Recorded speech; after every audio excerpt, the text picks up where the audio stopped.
Mari kita saksikan. Assalamualaikum warahmatullahi wabarakatuh. Waalaikumsalam warahmatullahi wabarakatuh. Apa kabar anakku semua? Baik. Baiklah, sebelum kita mulai pelajaran, marilah sama-sama kita mengucapkan basmalah. Bismillahirrahmanirrahim. Untuk selanjutnya, Ibu minta kepada kalian untuk berdiri sebentar. Kiranya ada pakaian kurang rapi, minta dirapikan. Baik, sudah silakan duduk. Untuk selanjutnya, yaitu marilah kita mulaikan pelajaran. Tapi untuk sebelumnya, Ibu ingin menyampaikan kepada kalian, kemarin kita udah belajar tentang apa? Hadis najis dengan hadas. Najis dengan hadas. Jadi otomatis dalam najis dengan hadas kemarin sudah ada perbedaan. Ada perbedaannya kan? Najis dengan hadas.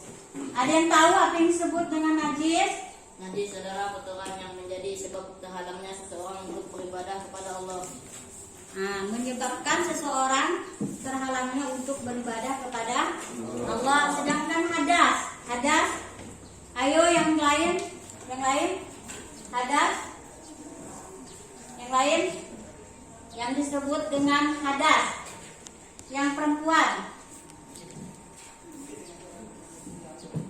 Ayo yang lain, hadas. Hadas itu apa ya? Hadas adalah keadaan tidak suci. Satu orang ya. Jadi supaya jelas suaranya. Tidak suci pada diri seorang muslim yang menyebabkan dia tidak boleh sholat, tawaf dan lain sebagainya. Jadi kalau hadas adalah sesuatu diri ini sendiri yang menyebabkan dia terhalang untuk melaksanakan beribadah kepada Allah. Kemarin sudah jelaskan apa yang disebut dengan najis, apa yang disebut dengan hadas. Apa ya beda antara najis dengan hadas di antara kedua-duanya? Kalau dari apa? Hal di luar dari perbuatan seseorang, dia disebut dengan najis. Kalau orang itu sendiri yang melakukan perbuatan itu yang menyebabkan dia tidak bisa melakukan ibadah kepada Allah disebut dengan hadas. Makanya inilah perbedaan antara najis dengan hadas.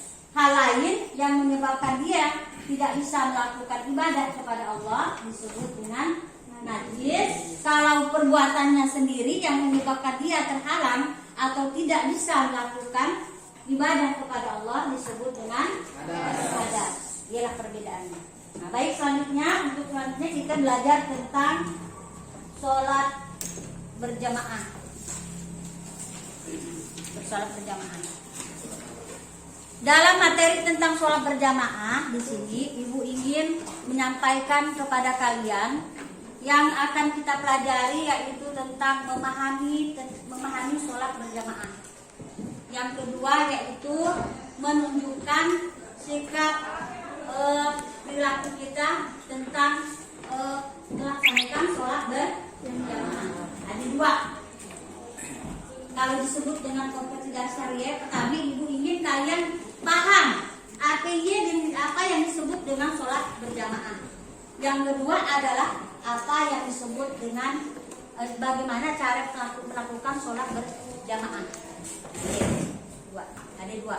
Terus di dalam pembelajaran ini Ibu ingin mengharapkan kepada kalian yang pertama adalah kalian bisa memahami apa yang disebut dengan sholat berjamaah dan dasar hukum dalam melaksanakan sholat berjamaah. Yang pertama. Yang kedua adalah Ibu ingin kepada kalian paham syarat-syarat apa saja yang menyebabkan seseorang dalam melaksanakan sholat berjamaah.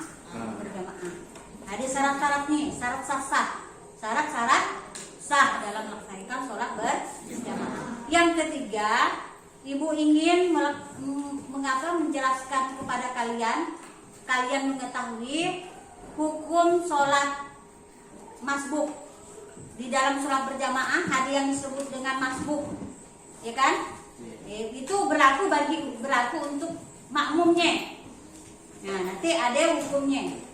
Kemudian yang keempat, ibu ingin kalian mengetahui bagaimana halangan-halangan yang terdapat di dalam melaksanakan sholat berjamaah. Jadi ada 4. Yang pertama mengetahui pengertian dengan hukumnya. Yang kedua adalah syarat-syarat sah dalam melaksanakan sholat berjamaah.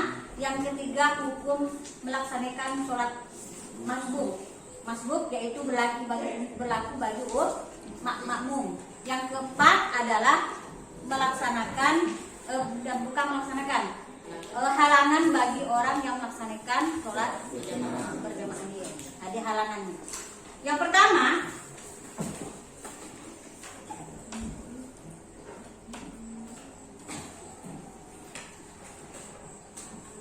sebelum kita ke materi, ibu ingin kalian memperhatikan ke depan.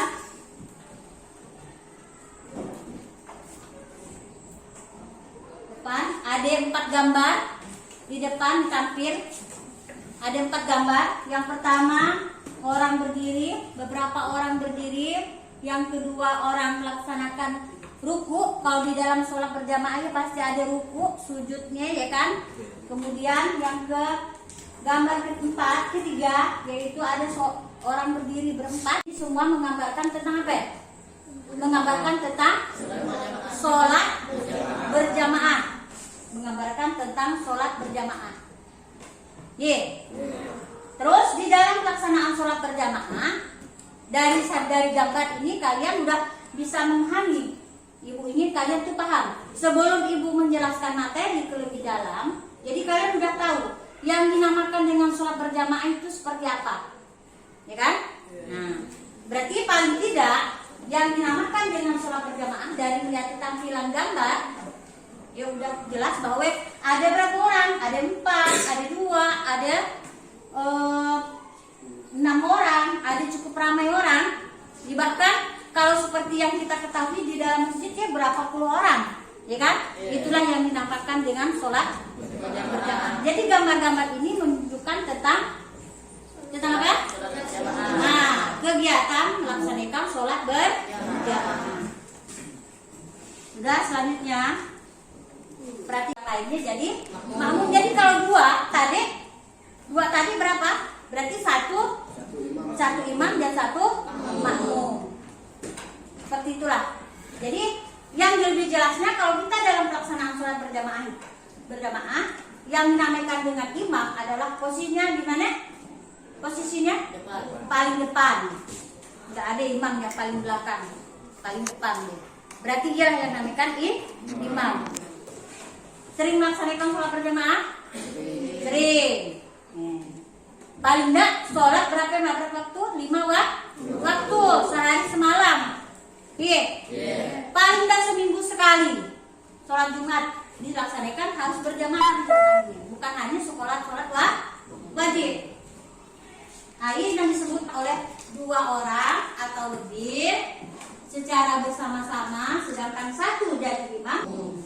Terus selanjutnya, hukum melaksanakan sholat berjamaah. Hukum melaksanakan sholat berjamaah, hukumnya adalah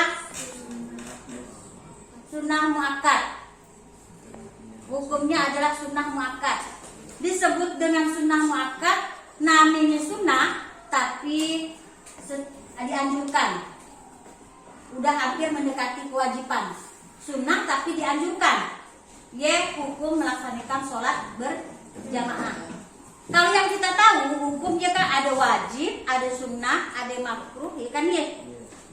Nah, kalau yang sunnah ya kan apabila kita ingin mengerjakan tidak berdosa. Kalau kita tinggalkan pun tidak berdosa. Tapi kalau hukum melaksanakan sholat berjamaah itu disebut dengan sunnah muakkad, tapi sunnah tapi dianjurkan. Diharuskan, hampir mendekati kewajiban.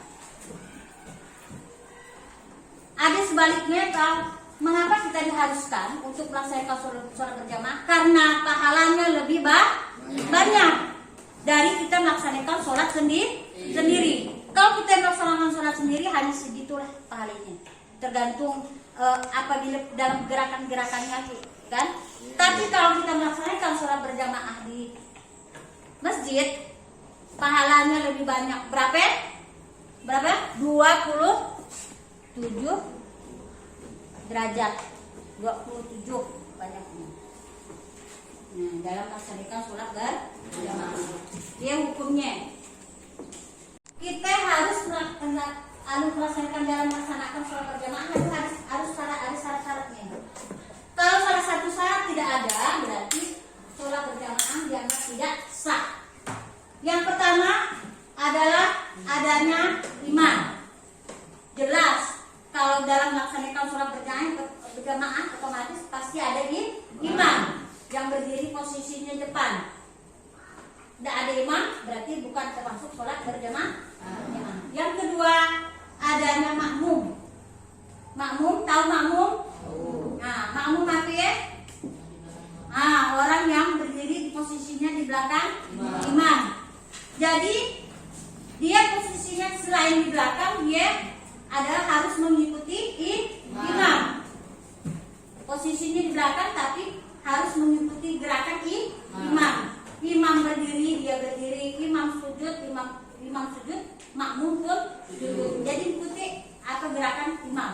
Tidak boleh apa istilahnya lain dari imam. Karena disebut dengan makmum mawaqif, yaitu makmum yang mengikuti seluruh rangkaian sholat berjamaah bersama imam. Berarti sempat mendengar hujan lebat dengan angin-anginnya kencang hujan pagi kan.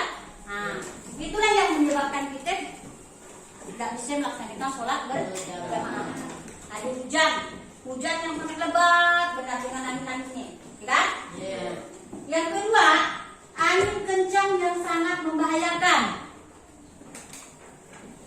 Dua, halangan kita yang tidak bisa melaksanakan sholat berjamaah. Adanya angin, tadi hujan, kedua ada angin. Yang ketiga, sakit yang mengakibatkan susah berjalan untuk menuju ke tempat sholat. Sakit yang menyebabkan kita susah untuk berjalan.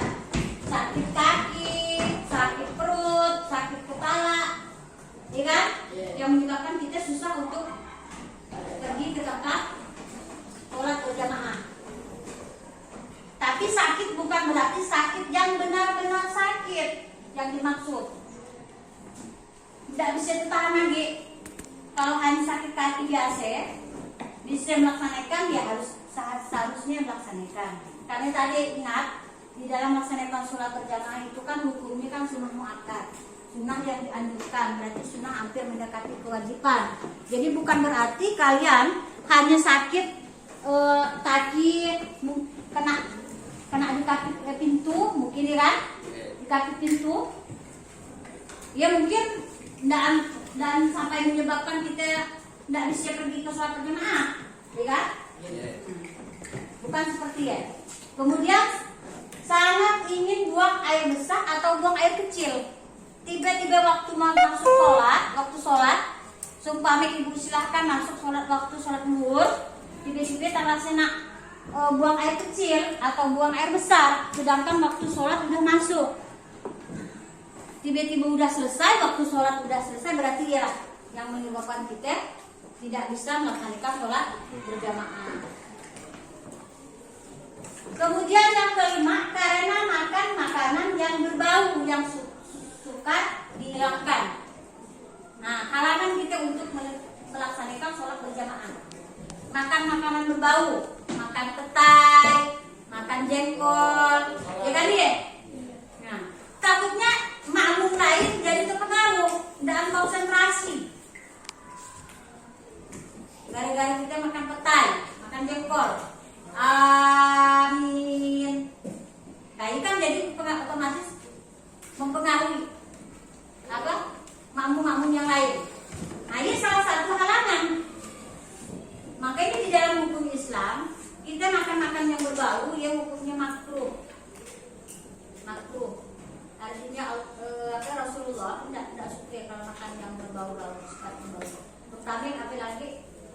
sebenarnya boleh, kita makan boleh, tapi Rasulullah tidak suka perbuatan itu. Kita makan barang-barang yang berbau. Tetapi tadi kalau apabila kita ingin melaksanakan sholat berjamaah, misalnya kalau misalnya laki-laki yang ingin melaksanakan sholat berjamaah sholat Jumat, jadi diusahakan nggak usah makan yang bau-bau. Jadi takutnya mempengaruhi makmum-makmum yang lain. Gitu. Jadi halangan-halangan yang menyebabkan kita untuk melaksanakan sholat berjamaah, yang pertama adalah adanya hujan lebat, yang selebat-lebatnya, maksudnya ya kan. Yang kedua ada angin kencang, namanya angin bukan angin biasa tapi angin kencang. Yang ketiga sakit yang mengakibatkan kita tidak bisa melaksanakan sholat berjamaah. Nak pagi sholat berjamaah susah karena sakit. Tapi yang dimaksud benar-benar sakit. Yang keempat sangat ingin buang air kecil atau buang air besar, tidak tertahan lagi. Nah, jadi kalau ingin benar-benar ingin melaksanakan sholat berjamaah, belum waktu sholat cepat-cepat buang air kecil atau buang air besar. Jangan sampai udah nak Allahu Akbar kurang nak melaksanakan sholat berjamaah baru nak kancing baru nak berak. Terus yang kelima karena makan makanan yang berbau. Jadi ada 5 halangan yang menyebabkan seseorang dalam melaksanakan sholat berjamaah ya. Ada 5 halangan ya. Berkali-kali. Apa yang dimaksud hukum masbuk? Hukum masbuk dengan mawafik. Hukum makmum masbuk dengan hukum makmum mawafik. Hukumnya dia maksudnya adalah tadi Ibu sudah jelaskan kepada kalian. Tapi sebelum Ibu mengomentari, mungkin ada kalau di antara kalian ada yang ingin menjawab pertanyaan itu, mungkin ada paham apa hukum makmum masbuk dengan hukum makmum mawafik.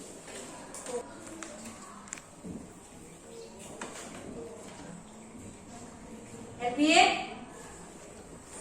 Hati?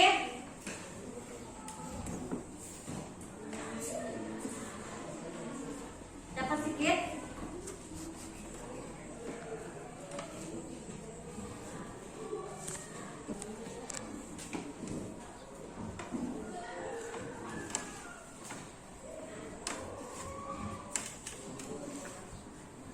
Ya silakan.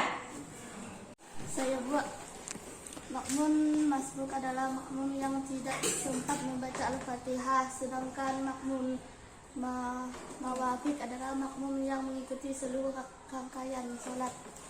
Seluruh rangkaian sholat. Dia yang disebut dengan makmum masbuk dan makmum mawafik.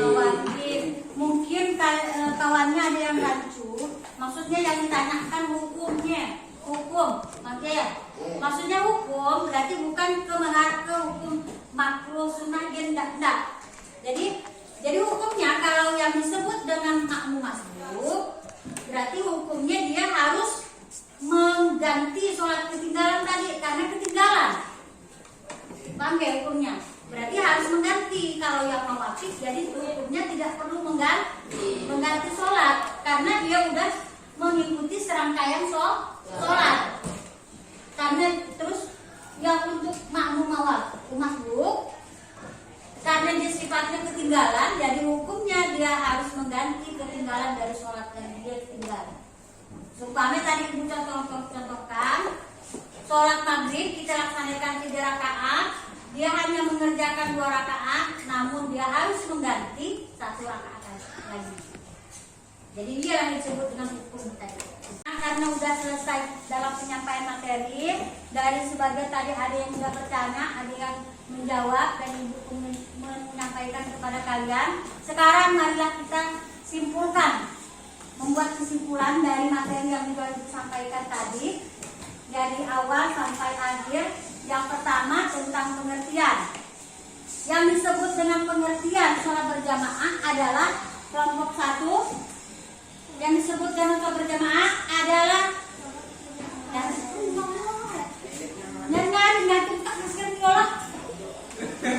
yang disebut dengan sholat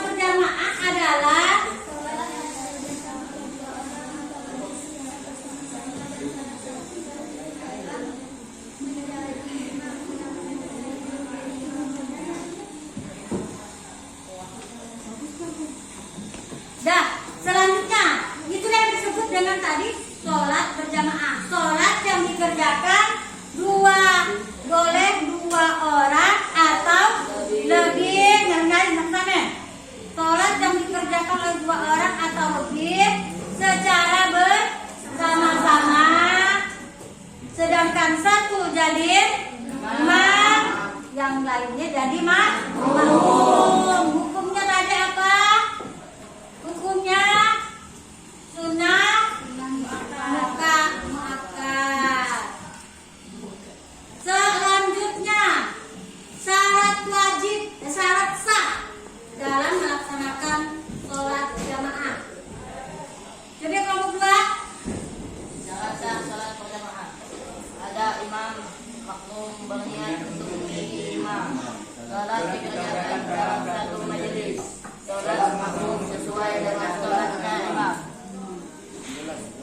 Syarat sah dalam melaksanakan sholat berjamaah ada imam. Kedua ada makmum. Yang ketiga dilaksanakan dalam satu majelis. Kemudian makmum harus mengikuti pergerakan imam. Ada 4, kan? Selanjutnya adalah halangan dalam melaksanakan sholat berjamaahnya yang menyebabkan kita dalam melaksanakan sholat berjamaah apa aja? Kelompok ketiga, Hujan yang mengakibatkan susah menuju ke tempat sholat berjamaah, angin kencang yang sangat membahayakan, sakit yang mengakibatkan susah berjalan menuju ke tempat sholat berjamaah, sangat ingin buang air besar atau buang air kecil. Karenanya pembangunan makanan yang sukar dihilangkan. Nah, sekarang kita simpulkan sama-sama. Halangan yang menyebabkan seseorang melaksanakan sholat jamaah. Yang pertama, adanya hujan lebat. Yang kedua, yang ketiga, sakit. Yang keempat, buang air kecil atau buang air besar. Yang kelima, makan makanan yang berbau. Ada 5 halangan. Itulah semua yang menyebabkan kita terhalangnya untuk melaksanakan sholat berjamaah.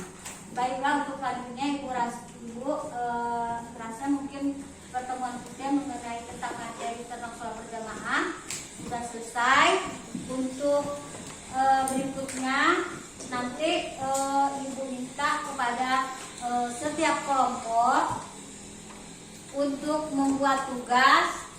Yang pertama adalah untuk membuat tugas meresum materi-materi yang tadi Ibu sampaikan, kita sampaikan sama-sama. Tapi sebelumnya Ibu ingin bertanya kepada kalian mengenai tentang materi kita. Jadi untuk nanti tugasnya, untuk tugas berikutnya Ibu ingin kalian membuat resume tentang materi-materi yang sudah Ibu sampaikan tadi. Dan untuk selanjutnya Ibu ingin bertanya kepada kalian tentang materi kita tadi.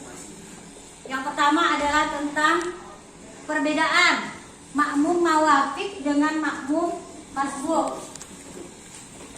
Makmum mawafik dengan makmum masbuk.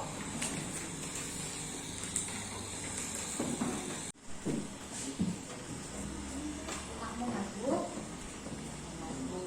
adalah makmum yang tidak sempat membaca surat Al-Fatihah bersama imam. Makmum yang tidak sempat membaca surat Al-Fatihah bersama imam di rakaat pertama. Jadi mawafik yang sempat dia berikan dah. Sempat yakni makmum yang dapat mengikuti seluruh rangkaian sholat berjamaah bersama imam. Terus hukum melaksanakan sholat berjamaah. Hukum melaksanakan sholat berjamaah. Sunnah muakkad. Sunnah muakkad. Baiklah, untuk sekarang sudah selesai materi kita tentang sholat berjamaah. Untuk selanjutnya marilah kita mengakhiri pelajaran kita dengan membaca hamdalah. Alhamdulillahirabbil alamin. Dan mengakhiri pembelajaran ini dengan mengucapkan Assalamualaikum warahmatullahi wabarakatuh. Waalaikumsalam